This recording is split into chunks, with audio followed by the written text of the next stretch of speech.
What is the saddest thing you've ever witnessed? Small black boy on the subway, maybe 7, pushing a stroller with, presumably, his little sister in it. His pregnant mother reeked of alcohol and was loudly angrily talking with her friend. He was hunched over the stroller, playing with his sister's braids, patting her head and whispering it's okay to her. Broke my heart. That is so sad. Poor little kids. From birth until 1.5 my sister was in foster care at my house. From 1.5 to 5.5 she lived back at home in a detestable environment. Very disturbing and disgusting. Eventually she did come back into care and my family adopted her. However, while she was back at home she would still come visit us at least once a month. The saddest thing I ever witnessed was when my mom would take her home. She would have to stop at this church parking lot to let my sister cry and hold her. After about 15 minutes she would stop and compose herself to go home so that her bio parents wouldn't get angry and stop her visiting us. Leaving her there always felt like we were taking her back to heck. It was such a helpless, soul-ripping feeling.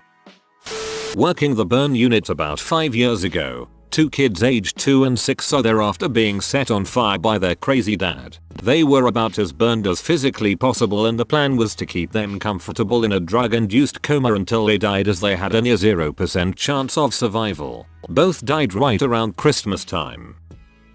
I've seen worse stuff, but the one memory that really sticks with me as being incredibly sad is when I saw mother deer standing over her fawn that had just been hit by a car. The doe was kind of pacing around it, nudging it with her head as if trying to get it to wake up. She had this air of confused and sad disbelief, like she didn't know what to do with herself other than keep trying to get her little baby to stand up and keep walking with her. My mother bred corgis a few times and our Tasha acted that way to her pup that died and eventually gave up on it. I watched my dad battle cancer for 10 years. The last few months were the hardest. He was on so many different medications he hardly knew what he was saying anymore. He'd often forget my name, or where he was, or even what year it was. Anytime I got sick I had to wear a doctor's mask to go see him, because his immune system was so weak. But the day before he died, as I was walking out of the room he called my name, and attempted to wave me over to him. He was too weak to lift his arms. When I walked over to his bed he told me I love you, and started to cry, until he fell asleep. The next day he passed away. I was 16. Hug. After a lot of pushing and high expectations from parents, my cousin Nick from Taiwan was accepted at some university in the States for studying abroad. His parents, especially dad, along with friends and relatives, were also happy and proud. His dad really pushed him hard, wanted him to be the best, and really wanted his son to study abroad in the US. So a month or so after he's been studying at this university, I get a call from my mom. Hey, are you sitting down? Nick, he was in a car accident. He didn't make it. 3 days later, I head home for the weekend. I was dorming at school. I knew his parents had flown in. To me, nothing is sadder than seeing parents weep for their child. Words can't even describe. I remember opening the door, walking into the house. I see my uncle and aunt just sitting there at the table. He looks like a ghost. I walked towards them and my aunt stood up. We hugged. She was shaking violently and crying. Except, no tears were coming out. It was as if she had no more tears left. We just stood like that for what felt like a long time. Because they needed to take him back to Taiwan, they already cremated him, and his urn was sitting right there on top of the fireplace. Pictures of him were posted around him. I felt like throwing up and my heart couldn't stop hurting. The very next day we had a little funeral for him at our house. I have never seen my all-male 30+ cousins cry. My grandma looked like she was about to die. A few years later, I went to Taiwan and visited them. My aunt used to dye her hair monthly, always had makeup on. She now has no care in the world. Her hair is completely white and she looked like she was 80 years old. Their house is a mess, as if they do absolutely no cleaning. Their son's room remains untouched. My aunt and her daughter, my cousin or Nick's sister, vows to never come to the US again. There's a blame on my uncle amongst relatives because he was the one who pushed Nick to study abroad in the US. And that, my fellow Redditors, is the saddest thing I've ever witnessed. TLDR, cousin was pushed hard by parents to study abroad in the USA. Died a few months after school started in a car accident. Saddest thing ever witnessed was his parents' sorrow. I was at a family barbecue and my cousin, age 17, was backing his truck out of the driveway when my little brother, age 4, riding his big wheeler, went under the truck's back tires, crushed everything except his head. He looked at me screaming as he died. Cousin hasn't he been the same since? Oh Jesus, that is terrifying to think about. I hope you are okay, dude. My wife trying to come to grips with the fact that our son was gone. She was kneeling on the hospital floor just banging it with both fists and then her head while she made this god-awful sound. I quickly jumped down beside her and held her while she continued screaming. I am not sure what was worse, that or being woken up by my wife making that same god-awful sound and then her screaming my baby boy, my son, one room over, and then running in and seeing her holding our son's limp body. Life sucks.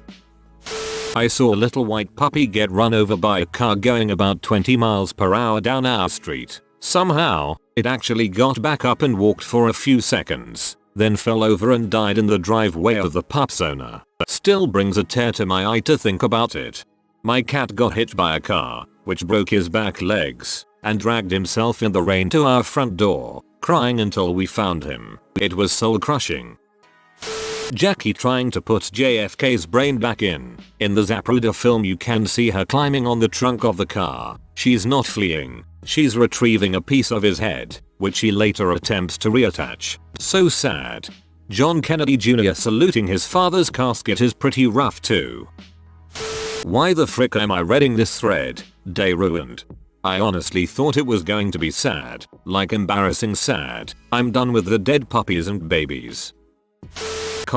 My wife dying in my arms, H1 and pneumonia, our 5-year-old son asking what's wrong with mom as I'm giving her CPR, and our 1-year-old daughter in her crib. This was after I called her piece of crap father to take her to the hospital. He thought she was faking and refused to help. They later made false claims of everything and convinced CPS to take the kids and give them to them. $60,000 and 2.5 years later, I'm still fighting to get them back. Lost the house and business to boot shortly after. Country music hasn't got crap on me. Holy freaking crap, man. I'm sorry, I hope you get your kids back. My parents moved away while I was in college, far enough that seeing them often wasn't very practical. That also meant no longer seeing my best friend, my dog Wicket, with any regularity. She was the sweetest, most derpy but loving dog. A few years ago, my grandfather passed away, so I flew out for his funeral. Coincidentally, Wicket had grown rather ill. I hadn't seen her in years and she'd grown sick very quickly. 2 weeks prior she'd just seemed under the weather and the vet said she'd probably be fine. But a couple of days before I arrived, the vet said she had kidney issues and problems breathing and that she may not have that long. I arrived in the late evening for my grandpa's funeral, and Wicket, even sick as heck and struggling to move, totally remembered me even though I hadn't seen her in a couple of years. My parents said that my arrival was the first time she'd wagged her tail in a couple of weeks. I was only there a couple of hours before going to bed because it was already pretty late. Wicket came into the guest room where I was sleeping, curled up in her bed, and I listened to her struggle to breathe for at least an hour and a half before I could finally fall asleep. It was heartbreaking. By the time I woke up, Wicket had passed away. I know it's just coincidence and I generally don't try to ascribe meaning to coincidences, but there's this tiny part of me that appreciates that she hung around just long enough for me to see her one last time. Crap, I miss my friend. My son was born 8 weeks premature. All kinds of complications. Heart problems, lung problems, etc, etc. A child was born 4-week premature and was positioned in the next incubator down. No problems other than being underweight. Every day, around the same time, I went to the hospital after work to be with my son. Even though all he did was sleep, I went every day, for 8 weeks. Tried to make deals with the universe, God, whoever, to spare my son. Told him how great he would become if he pulled through. How much he would enjoy life and make me and his mother happy. Every single day. The other newborn's parents did the same. It seemed like we got off work at the same time, so we would always see each other. One day while off of work, I buy my son a new stuffed animal. I bought another stuffed animal for his neighbor in the incubator, overseeing as how I saw him daily as well. I get there, and I see his parents crying hysterically in the hallway. Immediately I knew what happened.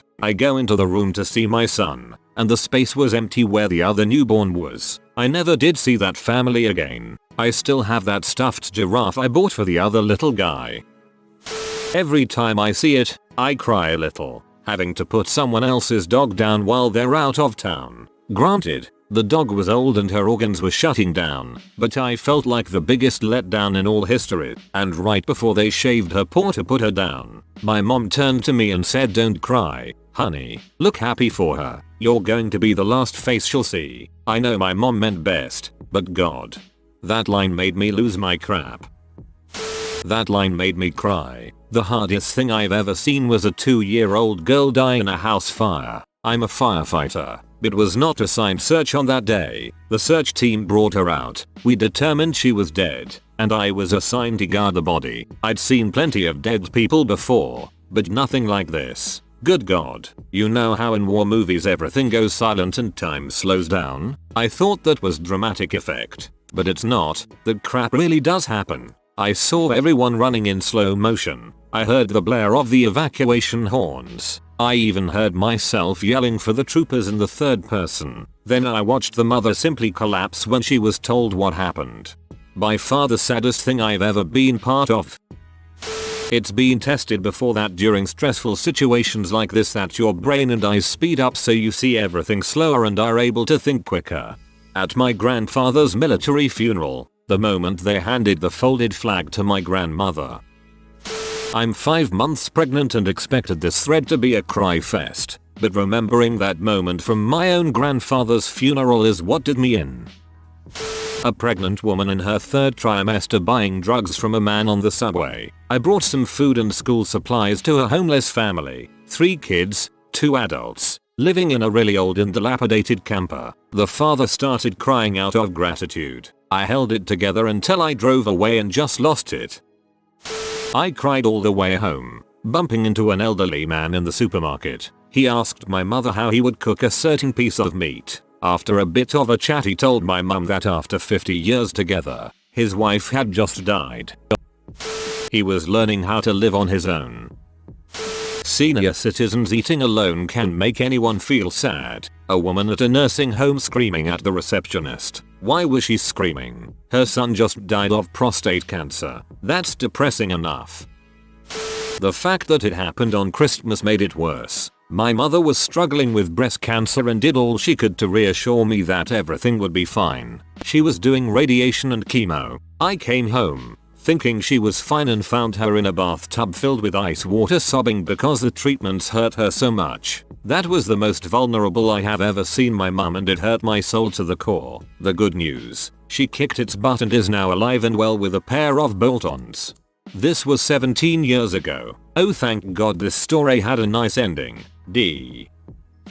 Glad she kicked its butt. The last time I saw my grandpa alive is my saddest memory. He had always been this strong war hero in my eyes, even in his old age. He was one of those quiet World War II vets who never spoke about battle but wore his aged, green Semper Fianc with pride. He had a handshake that could snap fingers if he needed it, but he was a big ol' softie to me since I was the only granddaughter. The last time I saw him alive he was in a group home because he had Sundowner's syndrome. He had tried to kill himself, but instead put himself into a diabetic coma. When he woke up, it was like all of what made him grandpa was just gone. He didn't remember me or anyone for that matter, was violent and cried for grandma, who had passed 20 years before him. I sang some of his favorite hymns for him while he cried because he knew the songs, but the words weren't there for him. He ended up getting so upset that he couldn't remember the words that he started hitting his head on the armrest of his chair. The last time I saw my grandpa alive he had tears streaming down his face and blood trickling down his forehead.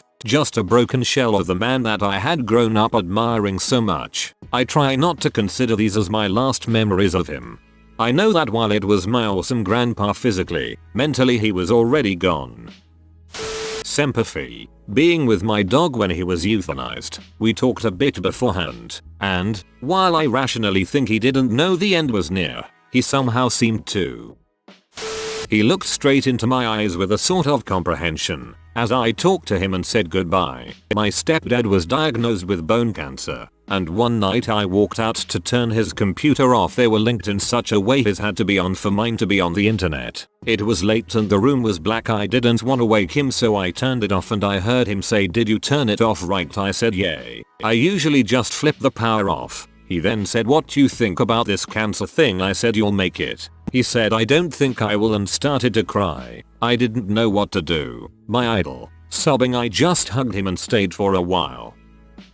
It still haunts me. Last weekend my boyfriend and I were riding bikes and happened upon a car accident and we witnessed a man die on the street. It was very sad. Similar story. My dad was driving me home back in high school and there was a car crash across the street. The car caught on fire and my dad pulled over and attempted to pull the man out of the car as quickly as he could, but all he saw was the man's head resting on the steering wheel, chest unmoving, blood seeping out. It was a solemn ride home. My great-grandmother's funeral. It was mostly family that showed up. Her closest friends had died already, and of the people under the age of 40, my sisters and I were the only ones not to sneak away during the wake to smoke or drink outside.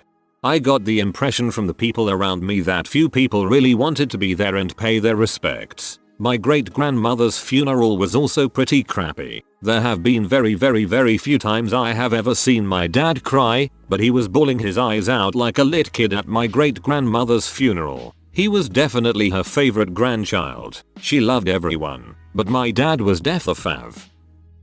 For the first time in my life I had my arms around my dad, comforting him. In 2005, I had a dog that had cancer. One morning I woke up to inhuman shrieking. The most terrifying noise I think I've ever heard in my life. I looked across the floor to see my pet of 10 years writhing and seizing, screaming because she was afraid. I rushed over to her and knelt down and she calmed some, but she went quiet and then still. My dog died of a seizure right in front of me as a result of the cancer. I think it's probably the most traumatic thing I have ever had happen to me. Saw a man laying in the road after he was run over by a hit and run driver. A cop was kneeling next to the man and talking to him and trying to comfort him. The man later died. I have a great amount of respect for the cop that did that. We were taking a Sunday drive through a rural area of Montana when we saw a mare in a pasture preparing to give birth. We pulled over to watch the miraculous event. After a while, the baby plopped on the ground, but the mother just walked away from it without helping it at all, and it was trapped inside the amniotic sac. I jumped the fence, pulled out my pocket knife, and slit the sac open, then hauled out the foal and started to pound on its chest, push on its ribs, and rub some life into it. Nothing. Just then, the horse's owner came by to check on the foal, and seeing me kneeling over a motionless foal, instantly burst into tears. We knelt together in the grass, holding on to each other, mourning a baby horse that never took a breath. Amazing that you were able to jump into action like that, and sitting with the owner, mourning with a stranger over a horse you've no connection to. You're a beautiful person. I was taking some photographs of this really old house, peeling walls and the second floor almost falling. I wanted to take a photo of the inside but saw that there were people living in the first floor. This old woman came and asked me if I was going to photograph her, and I said if you would let me. She said they photographed us enough but no one ever helped. My mother left the house one day to go to the store. She returned about 5 minutes later, just sobbing uncontrollably. Mom isn't the sort to break down over nothing, much less that badly, and she managed to keep it under control till she was back in the house. But it took the better part of half an hour before she was able to explain. She'd gotten down the street and was waiting to turn left onto a major street. As she's sitting there, a pickup goes by. On the opposite side of the road, there's a rope tied to the back of the truck somewhere. There's a dog tied to the other end of the rope. It was trying so hard to keep up, she said. She had no way of knowing if it was a deliberate act, or if perhaps the dog had been in the truck bed and gotten out at some point. But she couldn't get across the traffic to help, and she just couldn't bear the thought of what might happen to it. Just thinking about it, and remembering how awful she looked, still brings up the sniffles. Some kid stole a dog from someone's backyard and dragged it behind their truck. The dog didn't die from it but was put down later after suffering and being in pain. The kids were all minors and pretty much just got a slap on the wrist. Makes me see red. People like that are psychopaths that are not right in the head and should be treated as such. Lots of sad things happen in veterinary medicine. A guy once came with his already deceased Labrador retriever to have it cremated. We would put bodies in the freezer and the cremation people would come pick them up regularly, and he brought his kids along for some reason. Maybe no one else was available to watch them. Both of them were sitting in the back seat of his Jeep and they turned around and just silently watched as I heaved their dead best friend out of the back of the Jeep. In a way it was creepy because they appeared so calm, but the pain in their eyes was obvious. Dealing with grieving people over lost pets always gets to me, but of course so do animals in pain. Many happy days, but many sad ones as well. You have a rough job. We've had to put 2 pets down this year and I just don't know how our vet deals with the anguish he sees. Was hanging out with a friend at his place over the summer. Parents were gone. Siblings were gone. It was a day of video game junkfood bliss. A few hours go by when he notices he hasn't seen his dog, H. H normally likes to lay down around us in the basement because it's cooler down there, and she was an older lady. We start looking for her, and maybe 10 minutes in, my friend gets this horrified look on his face and bolts outside to the driveway. Turns out he had taken his dog on a drive earlier and left her in the truck for a little over 5 hours. Yeah, she was dead. That's about enough for this thread. There was a cat on the side of the road. I could still hear it crying when my car passed by it, and there was a guy with a crowbar walking over to it. Being the 9-year-old I was, I had no idea what was about to happen or how badly it would scar me. I saw the guy walk over, the cat still crying, and he bashed the cat's head in. I wasn't that far away when I saw it happen, so then I let out a blood-curdling scream about this situation. Parents told me that the kitty wasn't in pain anymore and the usual things that parents say when animals die. So I went home and cuddled the crap out of my cat. I was working as a phlebotomist at a local hospital and was sent up to draw blood in the maternity ward.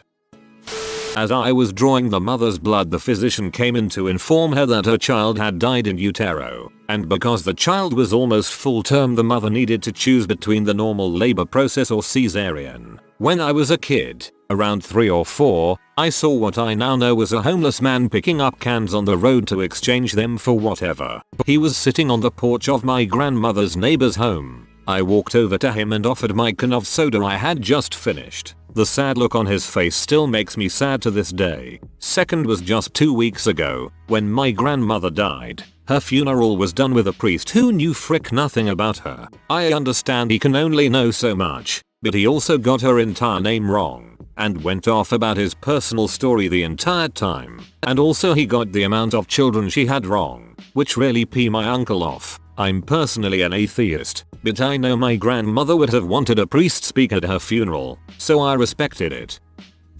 But if she was there, she'd probably have kicked his butt. A friend and I were sitting in a small field next to a store after buying some candy after school. All of a sudden a squirrel with a twisted neck walks right up to us and just sits looking at us. Instinct told us that the little guy needed help dying, but we had no way to give it. We were just kids and freaking out. I had a small Swiss Army knife, but there was no way I was going to stab the little guy to death. Meanwhile the little guy started convulsing. I started crying and handed my knife to my friend asking him to kill the little guy, and he said no, he can't. I ended up walking over to the back of the store and grabbed a brick that they were using for construction, walked back and killed the little guy. I cried for weeks. I remember seeing this kid sitting in a small field one day looking at this poor disfigured squirrel. Then I saw the little crap bash the squirrel with a brick and kill it.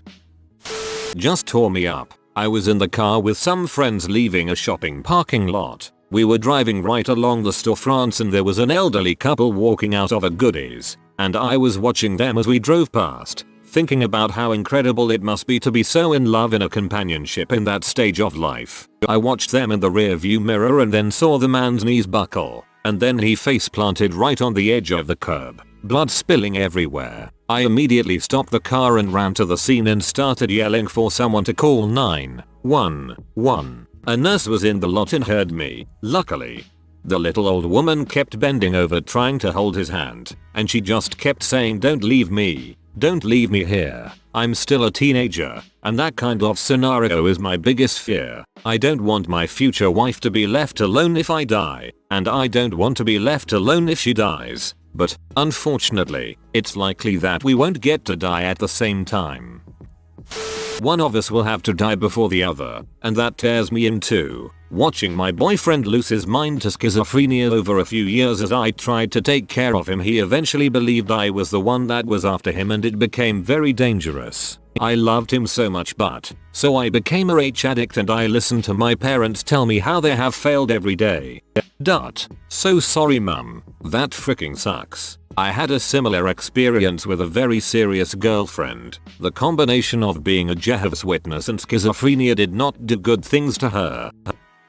The last time I saw her before she was committed by her father, she was rocking in her garden carving my name in the mud with a spoon. I wasn't allowed to see her after that. My grandfather lying in the hospital in the last stages of lung cancer. We came to see him and hopefully cheer him up, but by that time he was too far gone to even acknowledge our presence. You know how people are always talking about someone being skin stretched over a skeleton? That's the state he was in, staring into the distance and breathing hard like he was running away from something. A few days before he had looked almost normal. Somehow it looked like he lost 50 pounds in 3 days. I've never been so sad and terrified at the same time. I broke down sobbing in the hallway outside his room. He died the next day, and by then, it was a blessing.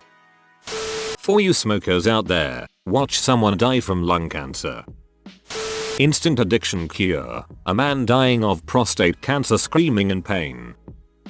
One day at work I heard this loud scream. A lady screaming no no and then hysterical crying. I walked out into the hallway to see a co-worker who just received a call saying her father died. My cousins breed dogs over in Sacramento, and they brought over a litter of Cockapoo SP. One of them had a hole in the roof of its mouth and we had to feed it with a bottle. I knew that puppy wanted to live because it kept looking at me every time that it was having trouble breathing or swallowing.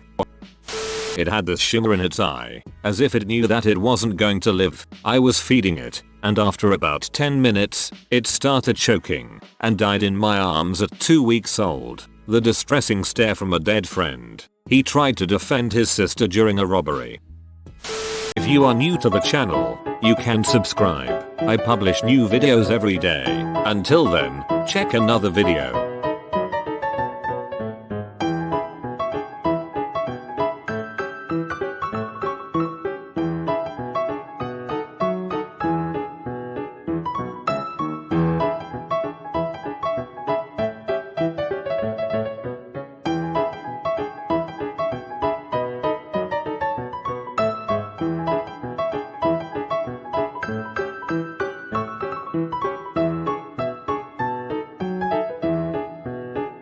Bye for now.